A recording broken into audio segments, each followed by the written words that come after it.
أشتي أكمل دراستي. لما قعدك في بيت زوجك فتدرسي وتسوي كل شيء. أشتي أخرج. تخرجي لما قعدش في بيت زوجك. أخي الصغير بيصيح فوقي. هذا أخوكي هو الرجال، احترميه. يا بنتي ابن الجيران جاي يطلبك وحددنا العرس بعد شهرين. الولد مرتاح ماديا وبيعيشك أميرة. بس يابا أنا لا أعرفه ولا هو يعرفني، يمكن أصلا ما نقدر نعيش كنا مع بعض. اسمعيني وبس، بتعرفوا على بعض وتحبوا بعض بعد الزواج. ألف الصلاة والسلام عليك يا حبيب الله محمد.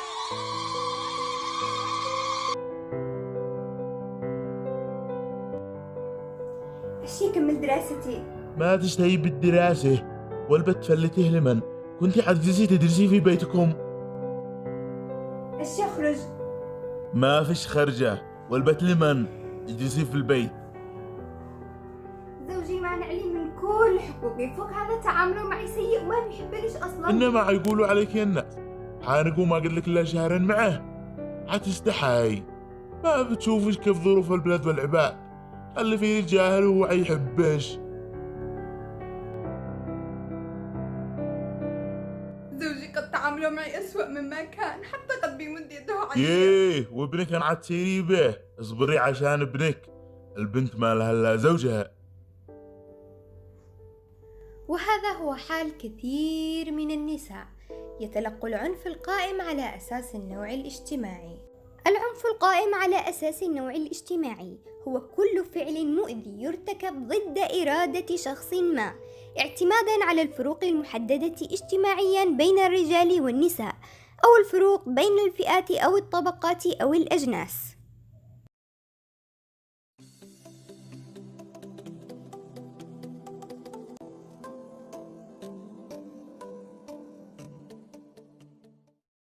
السلام عليكم، كيف حالكم؟ إن شاء الله تكونوا بألف خير وصحة وعافية يا رب. طبعا كلنا نسمع عن العنف الأسري، ولما نسمع عن العنف الأسري بتخطر على بالنا أسئلة: إيش العنف الأسري؟ إيش هي أشكال العنف الأسري؟ وإيش هي مسببات العنف الأسري؟ وكيف يبدأ العنف الأسري يتشكل في عقولنا وأفكارنا وتصرفاتنا؟ كيف ممكن أنا وأنتم وجميع أفراد الأسرة نكون نمارس هذا العنف في البيت، سواء كنا مدركين أو كنا غير مدركين أن هذا هو عنف، ونظن أن لنا الحق في ممارسة هذه التصرفات، بينما في الحقيقة هو العكس، ما لنا أي حق وإحنا جالسين نمارس عنف قائم على أساس النوع الاجتماعي. ويا ترى إيش هي الآثار الناتجة من العنف الأسري؟ لحظة، أنا عارفة بتقولوا لي يا هبة ليش بتتكلمي عن هذا الموضوع تحديدا؟ بقول لكم، أنتم عارفين إنه بحسب إحصائيات الاستجابة الإنسانية لصندوق الأمم المتحدة للسكان، إنه في أكثر من 120 ألف حالة من النساء والفتيات معرضات للعنف فقط في بدايات عامنا الحاضر 2020، في ظل جائحة كورونا وفي ظل الحرب. وتتعدد مصادر العنف للنساء والفتيات، وقد تكون من الأسرة نفسها. وبحسب بعض أركان قرار مجلس الأمن 1325 اللي بلادنا اليمن ملزمة بتنفيذه، وقاية المرأة وحمايتها من العنف وتجريمه ومحاسبة الجناه وإغاثتها ودعمها وتأهيل الناجيات من العنف. ما هو العنف الأسري؟ بكل بساطة هو إلحاق الأذى بأحد أفراد الأسرة باستخدام القوة والنفوذ، سواء كانت مادية أو معنوية. هل العنف الأسري هو الضرب؟ لا. بالنسبة لأشكال العنف الأسري فالضرب واحد فقط من أشكال العنف الأسري، ويندرج تحت العنف الجسدي، وفي كمان معانا العنف الجنسي والعنف اللفظي والعنف النفسي وغيرها من أشكال العنف. ما هي أسباب العنف الأسري؟ طبعا الأسباب كثيرة، بس أولا وقبل كل شيء الأفكار الخاطئة المترسخة والمكتسبة منذ الصغر من البيئة الأسرية والمجتمعية المحيطة. على سبيل المثال اعتبار المرأة عار، وبالتالي حرمانها من حقوقها مثل التعليم وغيرها من الحقوق، فبالتالي تصبح المرأة طرف مستضعف، لذلك تتقبل العنف. ثانيا نسبة الأمية الكبيرة لدى النساء اللي تشكل 48% بحسب إحصائيات الاستجابة الإنسانية لصندوق الأمم المتحدة للسكان في عام 2020.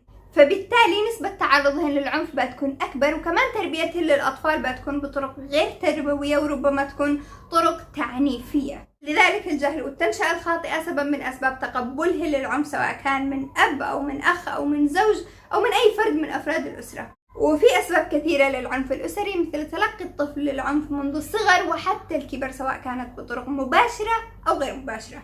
بتقول لي الآن كيف هي بطرق مباشرة أو غير مباشرة؟ بقول لكم ركزوا معي. نبدأ بالعنف المباشر. العنف المباشر هو العنف اللي يتسبب بأذى مباشر للشخص، وعلى فكرة قد يكون بوعي وقد يكون بلا وعي. بوعي مثلا باستخدام العنف الجسدي بالضرب، أو باستخدام العنف اللفظي بالصراخ والشتائم والتهديدات لمعاقبة أحد أفراد الأسرة، سواء كانوا كبار أو صغار. أما بدون وعي، لما يكون الشخص مش مدرك أنه بيمارس العنف وهو بيستخدم موازين القوة بينه وبين الطرف الآخر بدون إدراك. على سبيل المثال الممازحة العنيفة كألعاب الكبار مع الصغار. أتذكر كان في شخص أعرفه كان لما يمازح ابنه كيف يعمل به؟ يرفعه من أذانه كذا، يرفعه وهو قصده انه جالس يمازحه، بس في الحقيقة هو بيمارس عنف جسدي. أتذكر لما كنت طفلة كان في واحد من الأسرة يعجبه يدغدغ أو يزغزغ الأطفال إلى حد البكاء، هو يعتقد أن هذه طريقة للمزح، بينما في الحقيقة هذه إحدى طرق التعذيب القديمة. وكمان تمييز الأولاد عن البنات في أغلب متطلبات الحياة، سواء كانت مادية أو معنوية، وهذا الفعل بالذات قد يتسبب بآثار خطيرة في حياتهم، وخصوصا في حياة البنات.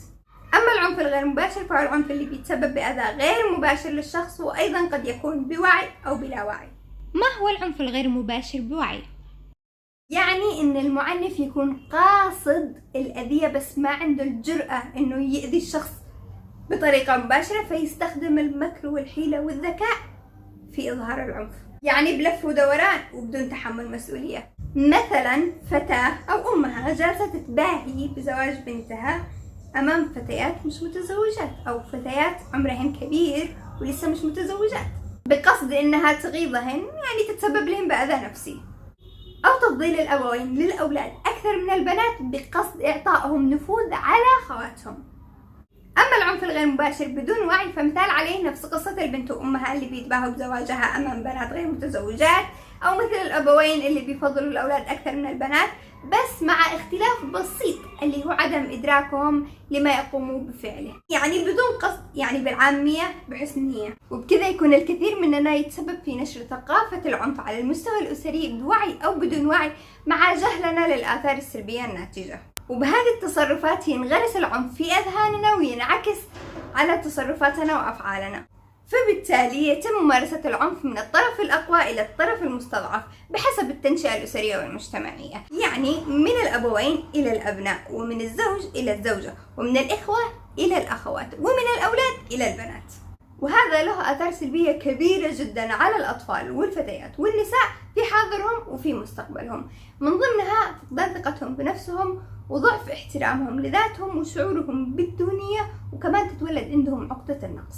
من آثار العنف الأسري كمان تقييد المرأة ذهنيا وعلميا وماديا، وتقليص أهمية أدوارها في الأسرة والمجتمع، وبسبب ذلك تصبح الفتاة هي الحلقة الأضعف في الأسرة والمجتمع، فبالتالي تتقبل الاضطهاد الأسري والمجتمعي، وممكن إنها تمارس نفس الأساليب التعريفية على أطفالها وخصوصا الإناث، لأنها ممكن تكون مقتنعة إن اللي نشأت عليه وغيرها من النساء هذه الأساليب الصحيحة في التنشئة، بينما في الحقيقة هذه أساليب خاطئة. في ختام هذا الفيديو حابة أقول إنه لابد من تغيير جذري للأفكار الخاطئة المتوارثة واستبدالها بالأفكار الصحيحة، وذلك لن يتم إلا عن طريق التوعية والتثقيف. اللي ساهموا في تنشئة الأطفال عموما والفتاة خصوصا تنشئة صحيحة تجعلهم مدركين لمكانة المرأة العظيمة في الأسرة والمجتمع.